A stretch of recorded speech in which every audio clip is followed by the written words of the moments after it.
Bonjour, nous allons étudier ensemble la sikha sur Parashat Pekudei, la deuxième sikha de Parashat Pekudei, dans le Chalek Yud Aleph pour le projet Lekutei Sichot. Donc c'est page 175 dans Chalek Yud Aleph. Betchilat Parashatenu, Ele Pekuda Mishkan, Mishkan Aedut, Komer. Au début de notre parasha, qui commence donc par Parashat de Pekudei, Ele Pekuda Mishkan, voici les comptes du Mishkan. Mishkan Aedut, le Mishkan de témoignage. Matik Rashi Bedi Montrer la chaîne. Rashi répète, copie ces mots-là dans le deuxième Dibur Matril. Et Tatevot Ha-Mishkan, Mishkan. Donc il écrit les mots Ha-Mishkan, Mishkan, qui sont le début du Pasuk, et les poudres Ha-Mishkan, Mishkan et tout. Le Faresh, il explique la chose suivante. Shne Pamim, c'est marqué le mot de Mishkan deux fois. Remez le Mikdash, c'est une allusion à Remez au Bet Mikdash. Shenit Mashken Bishne Chobanim, à la Vonetem Shel Israël, qui a été pris comme gage, comme un Mashkon, dans les deux Khurban, dans les deux destructions, donc destruction du Bayt Rishon et du Bayt Sheni, à la Vonetem chez l'Israël à cause d'Averot du peuple juif. On a besoin de comprendre et on va avoir une longue liste de questions que le Rabbi va poser. Allez, premièrement.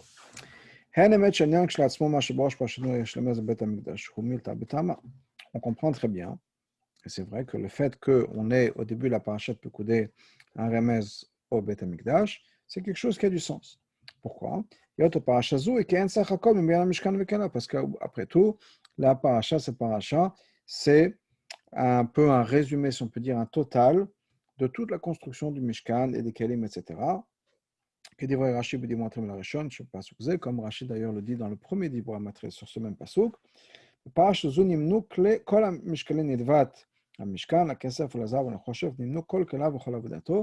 Que dans cette paracha, nous avons le compte de tout le poids d'or et d'argent, de cuivre qui a été donné, tous les kelim, etc., pour tout le travail. Donc on a, après trois parachutes déjà dont on parle, Trumat Tetzavé et ensuite Vayakel, on a maintenant le total, si on peut dire, la conclusion de toute la construction, de tout le travail sur le Mishkan. Et donc c'est maintenant l'endroit approprié dans le Chumash d'avoir une allusion aux deux Mikdash qui vont être dans le futur, c'est-à-dire le Beth HaMikdash, le premier Beth HaMikdash et le deuxième Beth HaMikdash, maintenant qu'on est en train de finir, si on peut dire, l'histoire du Mishkan.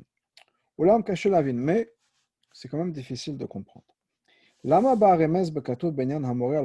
Pourquoi, si on veut parler du Beth HaMikdash, pourquoi est-ce qu'on a besoin de parler du Beth HaMikdash, de faire une allusion au Beth HaMikdash, en parlant du Khurban Beth HaMikdash? Que le Mikdash a été pris en gage deux fois au moment des deux Khurban. Pourquoi ne pas avoir un autre remez qui nous parlerait au contraire du Beth HaMikdash qui est construit et qui existe? Donc pourquoi mentionner particulièrement la destruction du Beth HaMikdash au lieu de la construction de l'existence du Beth HaMikdash? Ça, c'est une première question. Deuxièmement, litéralisé. Encore plus.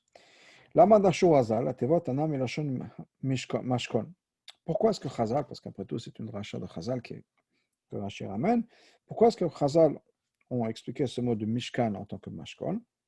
Hamore al Chobanam, étant que Mashkon, c'est-à-dire un gage, donc ça veut dire qu'il a été pris, il a été donné puis repris. Donc, automatiquement, dans le mot de Mashkon, on a cette allusion au Choban. Pourquoi ne pas dire que Mishkan, ça vient du mot de Shrina, comme le pasuk nous a dit, après tout, c'est ce pasuk-là qui a lancé la construction du Mishkan. Pourquoi ne pas se servir de ce concept-là, donc Mishkan, et de dire que c'est une allusion aux deux endroits où il aura la Shrina, qui sont donc le premier et le deuxième Beth HaMikdash. Et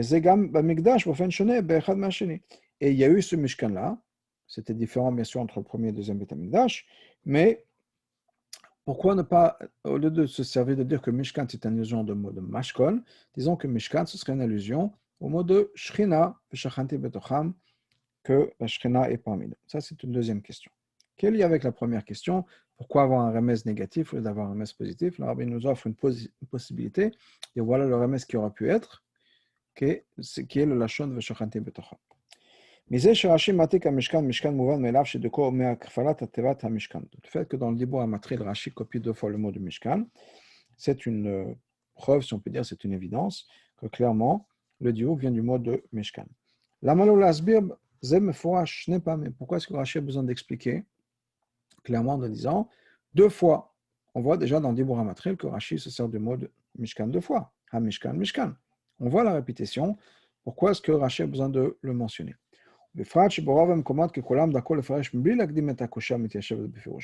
Surtout qu'on sait que de manière générale, Rashi n'introduit pas la question. Il nous donne tout de suite la réponse. Là, apparemment, Rashi nous dit, voilà, ça a été marqué deux fois. Pourquoi? Pourquoi ces deux fois? Donc, c'est expliquer la question, ce que Rashi ne fait généralement pas. Certainement dans notre cas, où la question elle est plutôt claire, on voit qu'il y a la répétition du mot Mishkan, Mishkan, on n'a pas besoin d'expliquer quel serait le problème. Dalet. Pourquoi est-ce que Rashi nous dit c'est une allusion au Mikdash, Shinit Mashken, qui a été pris en tant que Mashken, pris en tant que gage, la Shon Yachid au singulier, Bishne Chobanim dans les deux destructions. Haloan Bet Mikdashot. Il s'agit de deux Bet Mikdash, le premier Bet Mikdash et le deuxième Bet Mikdash. Ce n'est pas un Bet Mikdash qui a été pris et repris. Donc, Rashi aurait dû mettre ça au pluriel. Mishkan, Mishkan, c'est une allusion aux deux Beth Amikdash qui ont été pris, mais c'est un pluriel, la Shon Rabim. Et ça correspond mieux au mot que dont Rashi se sert, Shne Pamim, deux fois, ce qui est un pluriel. Et ensuite, on parle de Choban, aussi un pluriel. Donc, pourquoi est-ce que le Mishkan est resté au singulier, donc le Beth Amikdash dans ce contexte? Hey!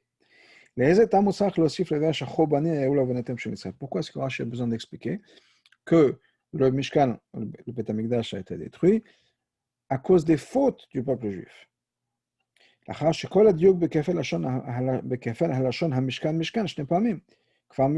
que qu'est-ce que Rashi veut expliquer? La répétition du mot Mishkan, on l'a déjà dit, deux Choban, deux fois deux Mishkan. Donc on aurait pu dire c'est un remède au Beth Amikdash qui a été pris deux fois en gage par le Chorban. Quel est l'intérêt, quel est le message, qu'est-ce que Rashi vient rajouter en disant que le Chorban est venu à cause de la faute du peuple juif? Vav, à la Pasuk, sans le Pasuk, on a dans Parashat Miketz, on nous dit que Yaakov, Binyamin et Yosef se retrouvent, chacun a pleuré sur les épaules des autres, okay? Et il y a un pluriel ici. Yosef a pleuré sur l'épaule de Binyamin. Binyamin Bachal, ça va, et Binyamin a pleuré sur les coups, les épaules de Yosef au pluriel. Pirash Rashi, pourquoi est-ce qu'il y a un pluriel quand il s'agit de Binyamin? Parce qu'il y a deux Beth Amikdash qui vont être dans la terre de Binyamin, qui vont être détruits. Premier et deuxième Beth Amikdash. Vegam, et aussi, et pourquoi est-ce que Binyamin a pleuré sur Yosef, au singulier? Parce qu'il y aura le Mishkan de Shiloh qui va être dans le territoire de Yosef, qui va être détruit. C'est-à-dire que le Mishkan qui était dans Shiloh, lui aussi était détruit, de la même manière que les deux Beth Amikdash ont été détruits. Dans ce cas-là, si on vient introduire le concept du Mishkan de Shiloh, on a une autre question. D'où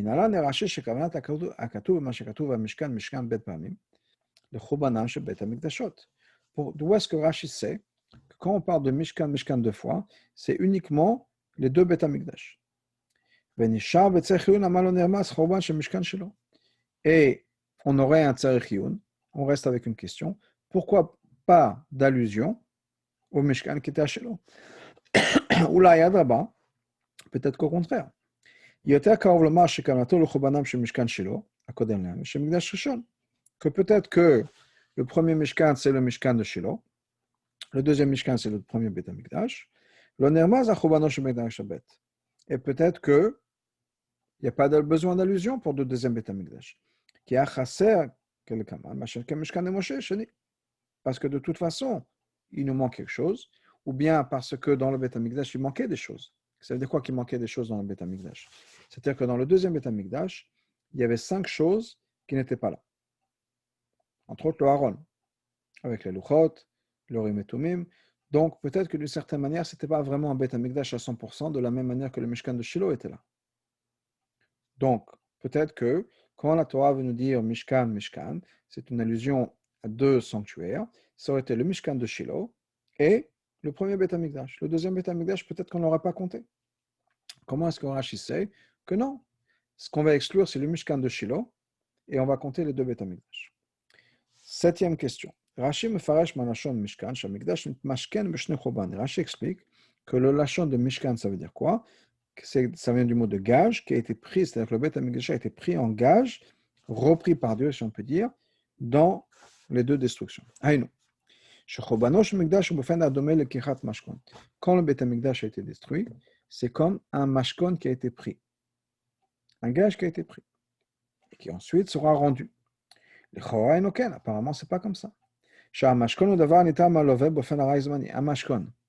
c'est quoi un gage qu'on prend pour un prêt? C'est quelque chose qu'on prend de l'emprunteur de manière temporaire et pour une certaine période. Jusqu'à que la dette soit payée. Et à ce moment-là, on va rendre le gage à son propriétaire. Donc, le propriétaire du Beth Amikdash, apparemment, c'est le peuple juif. Au moment du Choban du premier Beth Amikdash, Dieu a repris, ou Dieu a pris un gage. Donc, on nous a pris le Beth Amikdash. Dieu nous aurait rendu ça au deuxième Beth Amikdash, donc il nous a rendu le gage. C'était quoi la dette? La dette, c'était la vérote. On a payé nos vérotes. La galoute est finie. Qu'est-ce qui se passe à ce moment-là? On nous rend le gage, on a le deuxième Beth Amikdash. Malheureusement, on a encore fait une nouvelle dette. On a repris le Beth Amikdash. Ou le fils ben Adonidan. Maintenant, dans notre contexte, qu'est-ce qui se passe? Quand Dieu a pris le premier Beth Amikdash en tant que mashkan, on avait une dette, on a eu des fautes, donc Dieu a pris un mashkan. Une fois qu'on a payé la dette, c'est-à-dire à la fin de la première galoute entre les deux Beth Amikdash, je veux dire, Dieu nous rend le mashkan, il aurait nous de rendre exactement le même mashkan. Ce qu'on a donné, c'est ce qu'on a dû recevoir. C'est-à-dire que le deuxième Beth Amikdash aurait dû être à 100% comme le premier Beth Amikdash. Puisqu'on reçoit le mashkan de la même manière. On nous rend notre gage. Au Bopael, mais pratiquement parlant, dans le deuxième Beth Amikdash, il manquait certaines choses qui étaient dans le premier, mais qui ne sont pas revenues dans le deuxième Beth Amikdash. Comme Rashi lui-même explique dans le Pasuk, dans Parashat Noach, même si Koresh a donné la permission à refaire reconstruire le deuxième Beth Amikdash, il n'y avait pas de Shechina. Où était la Shechina? Dans le premier Beth Amikdash. Donc on voit clairement, Rashi nous dit que le deuxième Beth Amikdash était très différent. Il n'y avait pas de Shechina. Ou Parashat Tetzaveh, Peresh Rashi, dans Parashat Tetzaveh, Rashi nous dit la chose suivante. Dans le deuxième Beth Amikdash, il y avait le Choshen, il y avait effectivement cette plaque du Kohen Gadol, mais le nom de Dieu qui était à l'intérieur, qui faisait fonctionner, qui faisait qu'on pouvait poser des questions, ça n'était pas à l'intérieur. Imken. Comment est-ce qu'on peut dire que le Beth Amikdash, le deuxième Beth Amikdash, était le mashkon qui nous a été rendu? Le deuxième Beth Amikdash était quelque chose de complètement différent. Donc, quand Dieu a pris le premier Beth Amikdash, qui nous a rendu, ce n'était pas la même chose. Donc, comment est-ce qu'on peut dire que c'était un mashkon, un gage qui normalement a dû être rendu exactement le même, on rend le même objet. Donc, quelqu'un prend, je ne sais pas, une montre comme gage, il rend la même montre. Il ne rend pas la même montre qui ne marche plus, qui ne fonctionne plus, qui fait autre chose. Il rend la même chose. Donc, Dieu nous aurait dû rendre le même Beth Amikdash. Juste pour un point, on va faire la R8, le début, où Rashi nous dit que dans le deuxième Beth Amikdash, il n'y avait pas de Shechina. Le Rabbi nous dit, dans la R8, ça ne veut pas dire qu'il n'y avait pas du tout de Shechina.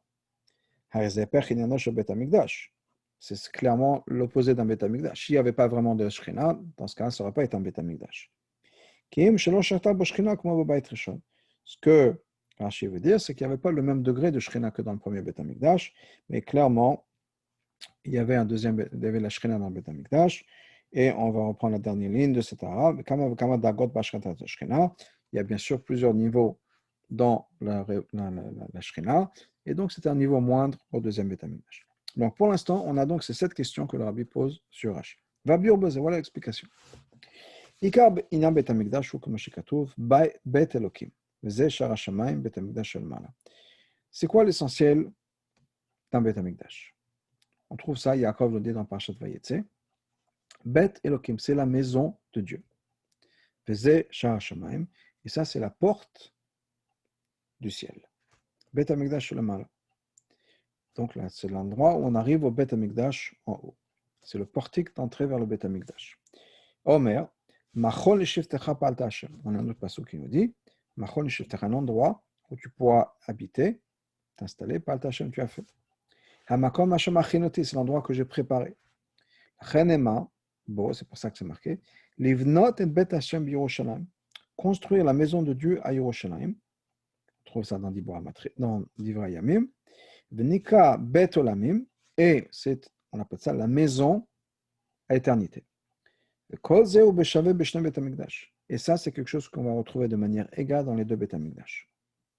Donc ces points-là, qui sont la maison de Dieu, qui doit être à Jérusalem, qui sera l'endroit où Dieu va pouvoir se reposer dans le sens où la Shrina va se poser dans le Beth Amikdash, une maison qui est éternité.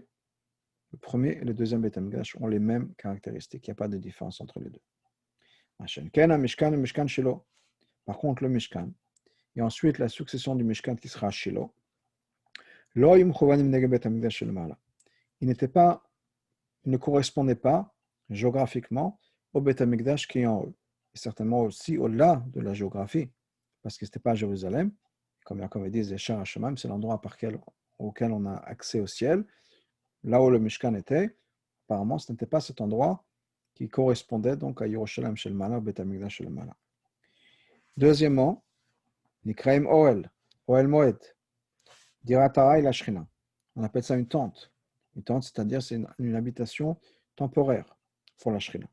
On ne peut pas comparer une tente à une maison, c'est-à-dire une habitation temporaire à une maison fixe. Et le Beth Amikdash a besoin, on dit, c'est Beth Elokim, c'est une maison.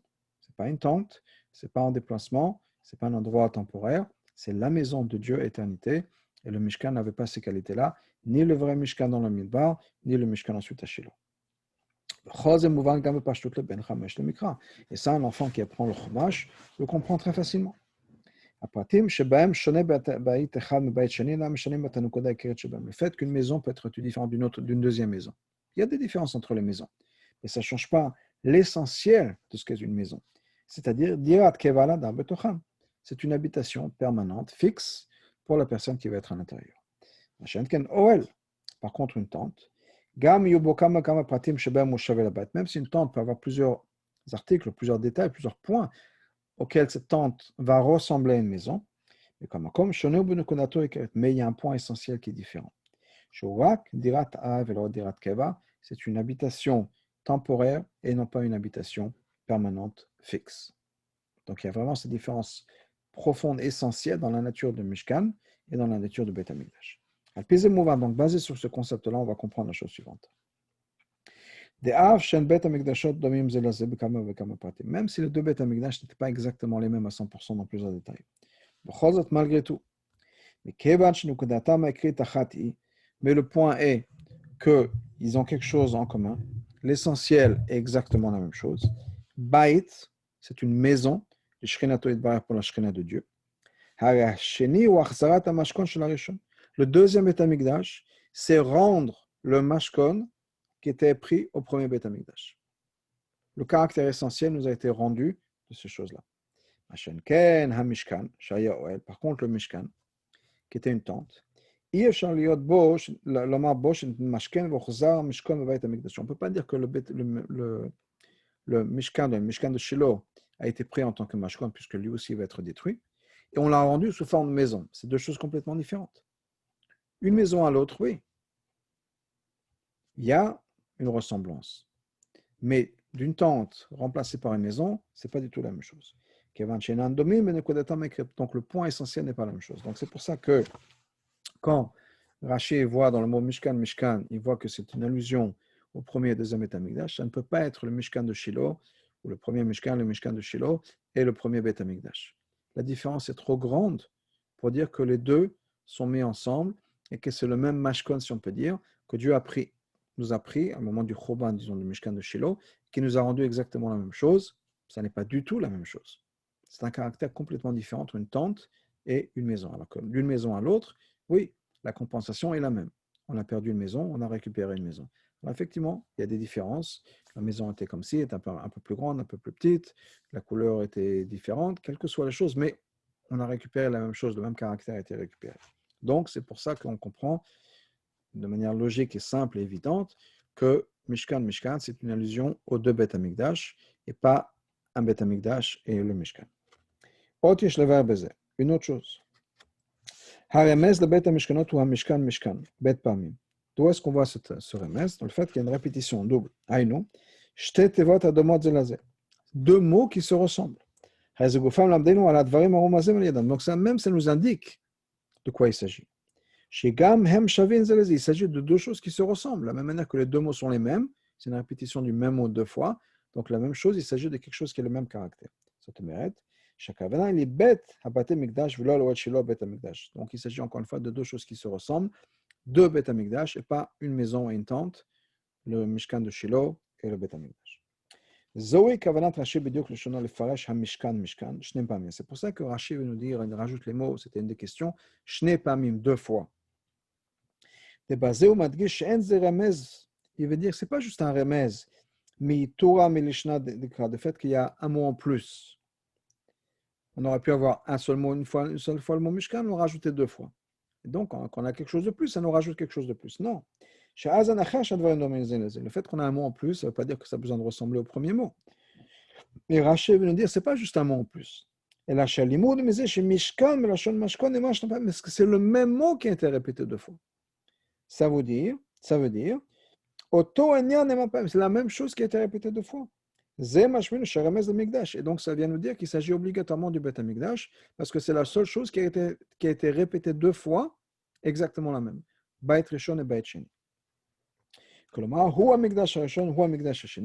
premier Beit Amikdash et le deuxième Beit Amikdash sont la même chose. Mikdash Echad, c'est un seul Mikdash. Et là, mais il a été pris en gage deux fois. Pshita, donc clairement, il ne s'agit pas de Shiloh et du Beit Amikdash.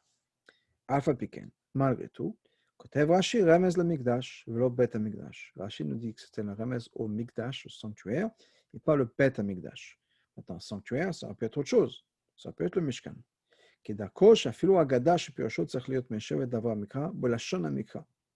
Matzino Mishkan, Mikdash, enu ach, mashen kem Beit Amikdash. Pourquoi? Parce que Rashi, c'est vrai que Rashi ramène les mots de Chazal, etc. Mais il essaie toujours de faire en sorte qu'on respecte les mots qu'on trouve dans le pasuk, dans les psukim. Et on trouve dans les psukim Mishkan et Mikdash. Par exemple, sur le Mikdash, Shachante Betocham, qui s'agit du Mishkan. Donc, Mishkan et Mikdash peuvent être interchangeables. Donc, quand on voit le mot de Mishkan deux fois, ça peut absolument parler du Beth Amikdash.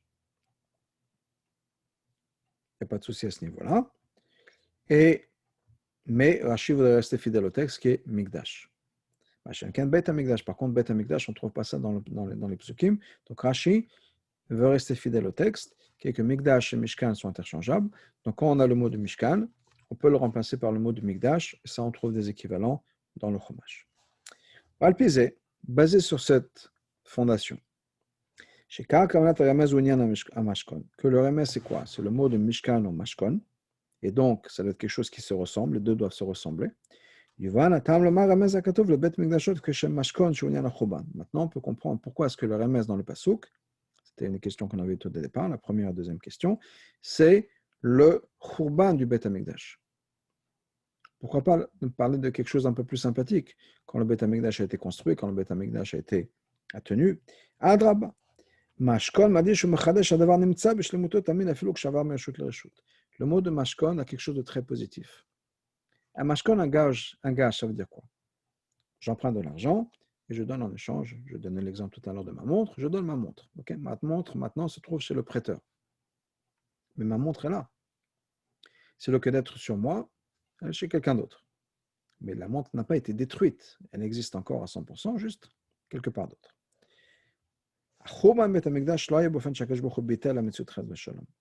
Quand Dieu a détruit le Beth Amikdash, ce n'est pas qu'il a annulé le Beth Amikdash, qu'il a détruit le Beth Amikdash. Il a pris, il a récupéré le Beth Amikdash, ou il a pris en tant que mashkon, que gage. Ensuite, il a rendu. Donc, ce n'est pas que le Beth Amikdash a été détruit, il a changé d'endroit. De la même manière que dans mon exemple, ma montre a changé d'endroit. Avant, elle était chez moi, maintenant, elle est chez la personne qui m'a prêté l'argent. Le Beth Amikdash, Dieu l'a pris. Il n'a pas détruit. Il a pris. Et ça, c'est quelque chose de très positif, de très encourageant. Et non seulement ça, maintenant, on va comprendre aussi pourquoi Rashi finit ces mots, les mots de son commentaire, en disant pourquoi est-ce que Dieu a récupéré le Beth Amikdash? À cause des fautes du peuple juif. C'est-à-dire, pour ça, en rajoutant ces mots, il va nous expliquer pourquoi ce n'est pas une destruction du Beth Amikdash, mais c'est un mashkon. Il a changé d'endroit. Le Beth Amikdash est parti chez Dieu. Disons que la destruction du Beth Amikdash était à cause du Beth Amikdash. Par exemple, disons que le Beth Amikdash était censé durer un certain nombre d'années. La période arrive, on arrive à expiration du contrat, si on peut dire, de la durée du Beth Amikdash, et c'est fini. Harez et Bitoul, ça veut dire que le Beth Amikdash, effectivement, cesse de fonctionner. Il n'y a plus de Beth Amikdash. Le Beth Amikdash, disons, le premier Beth Amikdash était censé durer 410 ans. Arrive les 410 ans, fini. Plus de Beth Amikdash. Okay?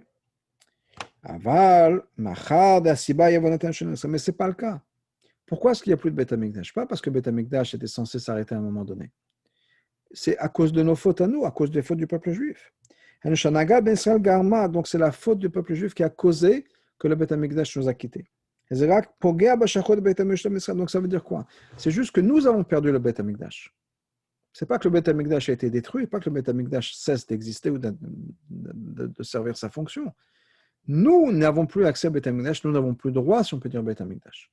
Comme par exemple, pour revenir à ma montre, j'ai emprunté de l'argent, j'ai une dette, je donne ma montre. Ma montre est toujours là. C'est simplement, je n'y ai pas accès pour l'instant. Pour une raison ou autre, j'ai fait un acte quelconque, je suis rentré dans une dette, j'ai besoin de garantir la dette, j'ai donné ma montre à quelqu'un en tant que mashkon, en tant que gage.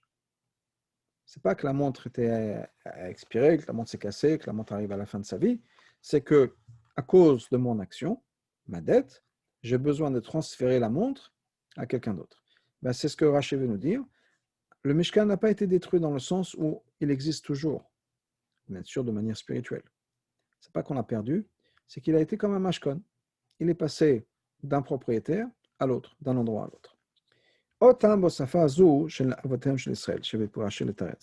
Une autre raison, nous dit le Rabbi, pourquoi est-ce que Rashi ramène ces mots-là, avonatem chez Israël? On avait vu juste tout de suite que Rashi veut nous dire qu'on l'a perdu à cause de nos actions. Pas que c'était la fin de la période du Mishkan. Mais une autre raison.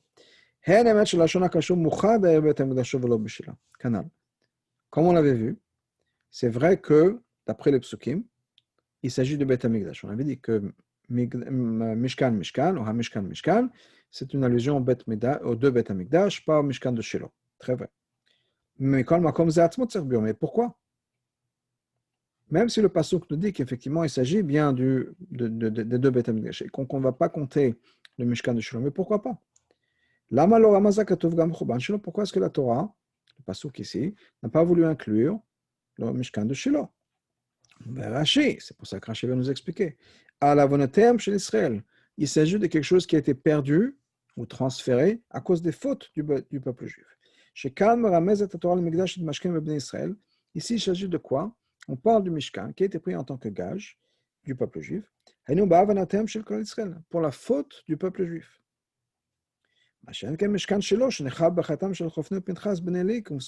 Par contre, pourquoi est-ce qu'on a perdu le Mishkan de Shiloh? Pas à cause des fautes du peuple juif, à cause de la faute des fils de Élie, Chofni et Pinchas. Donc, Rashi veut dire Avonatem chez l'Israël, pour renforcer, pour nous expliquer pourquoi ici on ne parle pas de Shiloh. Shiloh n'a pas été perdu à cause d'Avonatem chez l'Israël. Donc, Rashi va aussi nous expliquer non seulement le comment, mais le pourquoi. Comment est-ce que je sais qu'il s'agit de Beth Amikdash? Parce qu'il s'agit de Mishkan, Mishkan, deux fois là, exactement la même chose, pas le passage d'une tente à une maison. Deuxièmement, il s'agit donc de ce Mashkon qui a été pris et transféré, mais le point que le rabbi dit maintenant, c'est que on a été perdu, le Mishkan a été perdu, enfin nous l'avons perdu à cause des fautes du peuple juif, ce qui ne peut pas être le cas pour le Mishkan de Shiloh.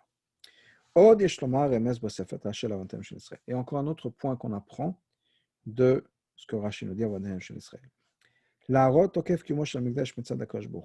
Pour nous montrer combien le Beth Amikdash est important en ce qui concerne Hachem, Dieu. Haïnu, combien est-ce que Hachem voulait que nous ayons, nous, le Beth Amikdash? Bien sûr, Hachem l'a pris en tant que gage. Mais il a fait son maximum, on va voir comment, il a fait son maximum pour que le Beth Amikdash reste chez nous. Même si les fautes du peuple juif ont causé la destruction du Beth Amikdash, c'est-à-dire que le Beth Amikdash a été pris par Hachem. Les avonatem chez l'Israël, les fautes du peuple juif, c'était déjà longtemps avant la destruction du Beth Amikdash. Combien nous avons de prophéties, des prophètes qui ont dit attention, ça va arriver, ça va arriver. Parce qu'il y avait déjà des choses qui se passaient. Ils avaient déjà transgressé pour beaucoup d'avérotes. La même chose du mot du deuxième Beth Amikdash.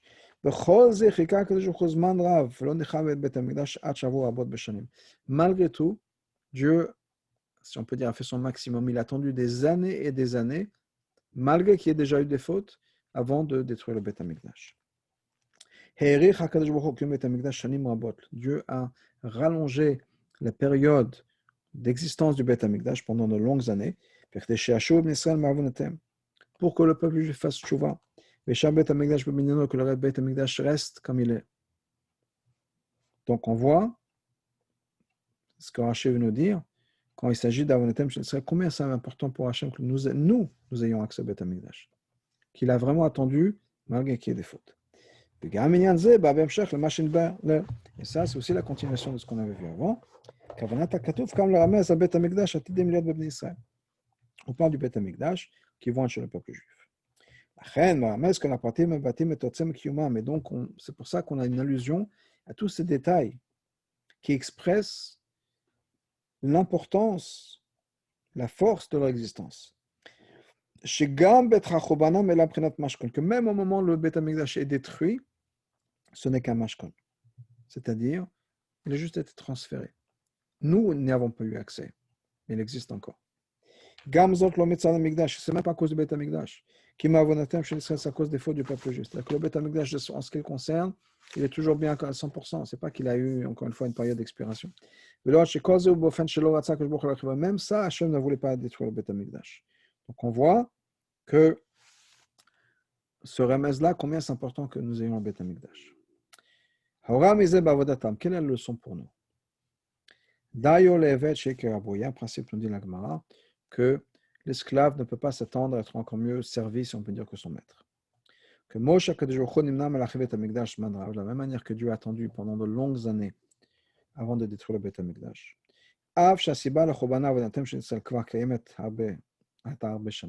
Même s'il y avait déjà toutes les raisons qu'il fallait pour détruire le Beth Amikdash, qui sont les fautes, malgré tout, Hachem a attendu. Le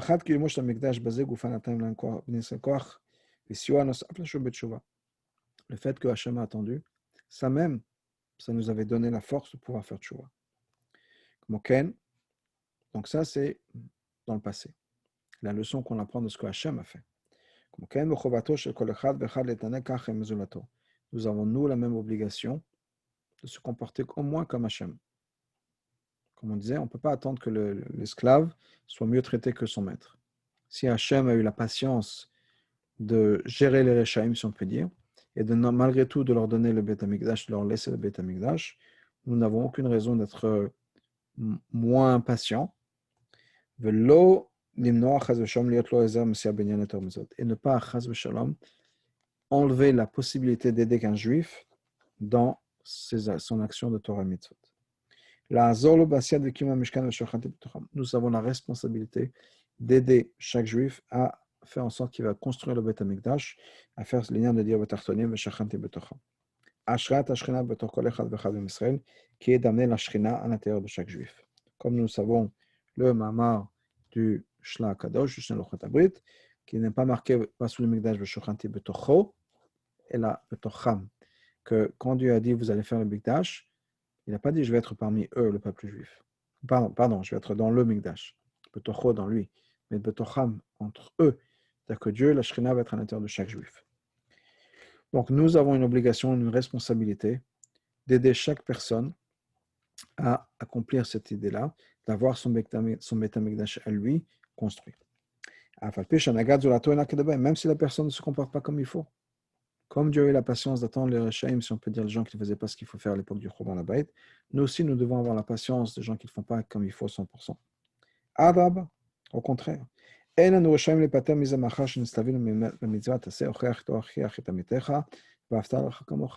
Nous avons une obligation, et on ne peut pas s'en décharger, de faire des reproches à l'autre personne, c'est-à-dire d'aider la personne à se comporter au mieux, et aimer son prochain comme soi-même. Et de la même manière que nous voulons avoir cette relation avec Hachem, notre Beth Amikdash, si on aime son prochain comme soi-même, on veut la même chose pour notre personne. Donc c'est une mitzvah, c'est une obligation d'aider, d'être là pour quelqu'un d'autre. Nosaf lezeh, au-delà de ça, quand il s'agit d'avoir une influence dans le concept de Torah Mitzvot pour son ami, on a une autre preuve qui vient, si on peut dire, comme Hachem lui-même s'est comporté. On ne peut pas dire oui, mais l'autre personne spirituellement elle n'est pas comme il faut. D'où est-ce qu'on sait qu'Hachem n'a pas fait attention à ça? Parashat Tissa, mais sous pas. La Parashat Kitissa qui raconte l'histoire du Vaudor, nous raconte les choses suivantes. Quand Moshe a fini son passage de 40 jours sur le mont Sinaï, Hachem a donné à Moshe, quand il a fini de lui parler, les deux luchot. Haïno, ça veut dire quoi? Quand Hachem a fini d'enseigner à Moshe toutes les halachot, il lui a donné les luchot. Ça veut dire quoi? À la fin du 40e jour où Moshe était sur le mont Sinaï, c'est à ce moment-là que Hachem a continué, a conclu d'enseigner à Moshe toute la Torah. Au Botoshai, à ce moment-là, il lui a donné les luchot, Israël, afin de donner les luchot au peuple juif. Le gars me voit, c'est aussi expliqué. N'oublions pas que le peuple juif a fait le Egel Hazav le jour avant, le 39e jour du moment où Moshe est au Sinaï. C'est ça toute l'histoire qui s'est passée. Ils pensaient que Moshe n'allait pas venir, ils ont fait une heure d'un jour, ils ont poussé Aaron à faire le Egel Hazav. Aaron a dit, ok, on va faire la fête demain, et c'est le lendemain que Moshe redescend sur le mont Sinaï avec les Luchot, et il voit ce qui s'est passé, etc.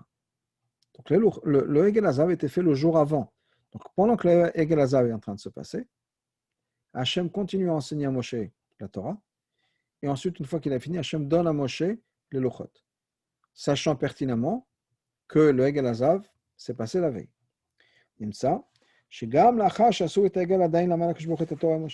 Même après que le peuple juif a fait le Egel Hazav, Hachem a donné la Torah à Moshe, pour qu'il puisse l'enseigner au peuple juif. Sachant très bien encore une fois qu'il a fait le Egel Hazav. Et à ce moment-là, il lui a donné le Luchot, pour qu'il puisse les donner au Bnei Israël. Même si à ce moment-là, ils avaient déjà fait le Egel. Imken, donc, plus forte raison qu'une personne doit se comporter comme ça. Ne pas empêcher, ne pas s'empêcher, de ne pas vouloir donner, enseigner la Torah et les mitzvot. Mais même sans regarder la situation de la personne. Ce n'est pas notre problème. Adrab, au contraire. En enseignant, même si la personne n'est pas comme il faut, en enseignant la Torah à la personne, on va élever la personne et on va s'élever aussi soi-même. Parce que, comme le pasuk nous dit dans Mishlei, quand on enseigne la Torah à quelqu'un d'autre, dans ce cas-là, Hachem illumine les yeux des deux, la personne qui enseigne, la personne qui reçoit. Quand on va faire ça, on aura le mérite d'avoir la construction du Beth Amikdash à l'intérieur de chacun d'entre nous. Et ensuite, grâce à ça, la construction du vrai Beth Amikdash dans son endroit, Amen.